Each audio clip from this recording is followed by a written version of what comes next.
видео про легальную экономию газа оказалось очень много информации, которая людям оказалась непонятна.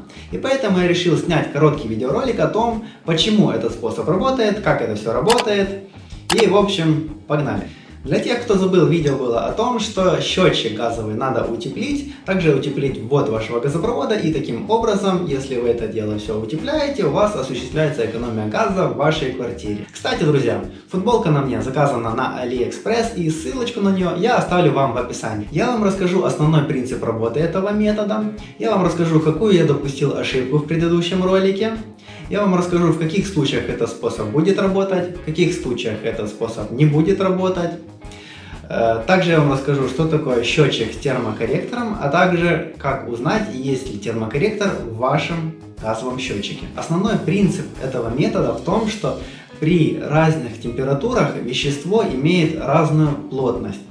Вот, к примеру, в данном случае мы пытаемся газ оставить таким холодным, как он к вам заходит с улицы.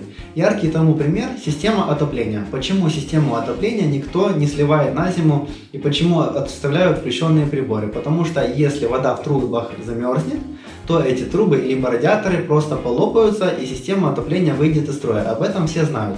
Почему это происходит? Потому что вода при замерзании расширяется.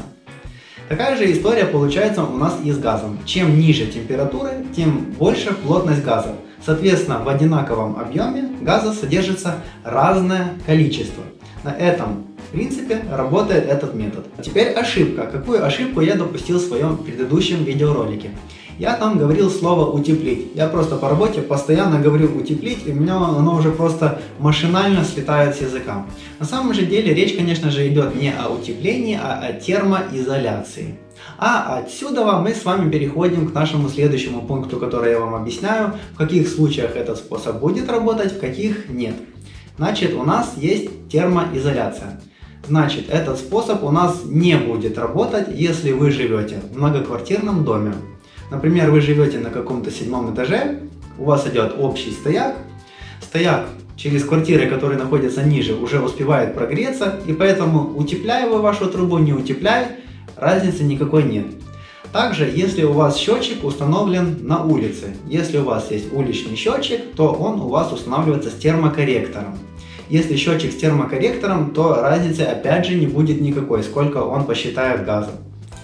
И этот способ работает только в том случае, когда у вас газовая труба заходит к вам с улицы в дом, затем попадает на ваш газовый счетчик и уже далее идет к вашим газовым приборам. Только в этом случае, осуществив термоизоляцию вашего газопровода, вашего газового счетчика, вы будете ощущать какую-либо экономию газа, хотя и небольшую. И последний, самый интригующий вопрос – это как узнать, есть у вас термокорректор в счетчике или же у вас термокорректора в газовом счетчике нет. На самом деле все очень просто. В счетчиках с термокорректором в конце названия имеется буковка Т. К примеру, мы имеем счетчик обычный без термокорректора BK-G4. Все. И мы имеем такой же самый счетчик BK-G4T. Так вот, если в конце есть буковка Т, это означает, что присутствует термокорректор.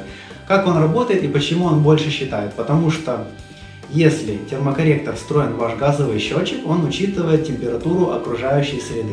Если ваш счетчик всегда считает какой-то постоянный объем, то счетчик с термокорректором при снижении температуры будет вам донакидывать лишние кубы, потому что он будет учитывать ту самую плотность газа, о которой я вам говорю.